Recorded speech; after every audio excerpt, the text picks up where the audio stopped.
Hey guys, I'm Dr. Tobisch with Whitefish Chiropractic. In this quick video, we're going to be talking about another key part of the golf swing, which is going to be thoracic spine rotation. This is one of the two main areas where we should be getting the majority of the rotational range of motion in our golf swing. Those two areas being the hips and the thoracic spine.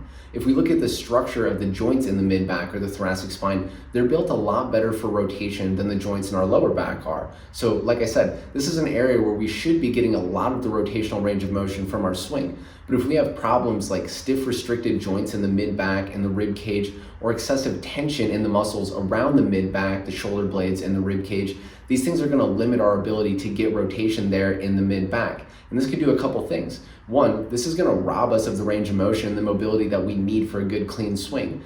Two, this could result in problems elsewhere in the body. If we can't get that good rotational mobility here in the mid-back, oftentimes we're going to compensate and move excessively somewhere else, which is going to result in pain and problems. So next up, I'm going to show you some easy things that you can do to improve your thoracic spine rotation.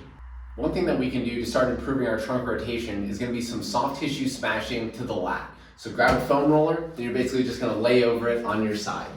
So you can get into a position like this, and initially I'd extend your arm a little bit to put some tension on the lat. You can roll up and down and kind of find those tight, tender spots. Initially, you can just kind of sit down on those tight, tender areas, breathe deep into your belly, and with some time, feel that tension start to loosen up. After that, you can start to work up and down the lat, kind of rolling up and down the course of the muscle a little bit more. You can stop on some of those stiff areas, then reach up above you. You could even reach across your body and pull this arm a little bit further. So we can work through the entire lat and start to loosen it up with the foam roller. Next thing we're going to look at to start improving our thoracic spine rotation is going to be an open book exercise with some deep breathing. So we're going to have you lay down on your side.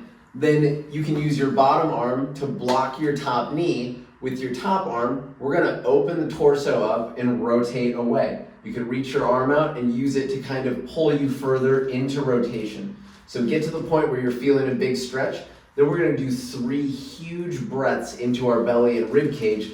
So cycle 3 huge breaths, really try to expand the rib cage. Then you can come back to the starting point.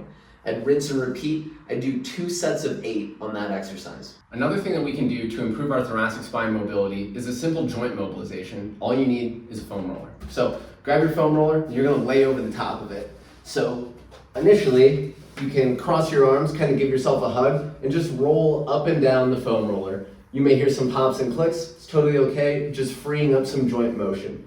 Stop on the stiff restricted spots, then from here you can either keep this hug or you could go hands behind your head, whatever's more comfortable. But we're gonna lightly brace the core so we're not getting a bunch of motion from the lower back. Then we're just gonna use this as a fulcrum to drive extension into those stiff joints. So you could go here, then allow your spine to extend over the foam roller, come back out of it. I do 10 or 12 repetitions like this in each stiff spot, then move on to the next one. Give yourself a little bit of time with that joint mobilization.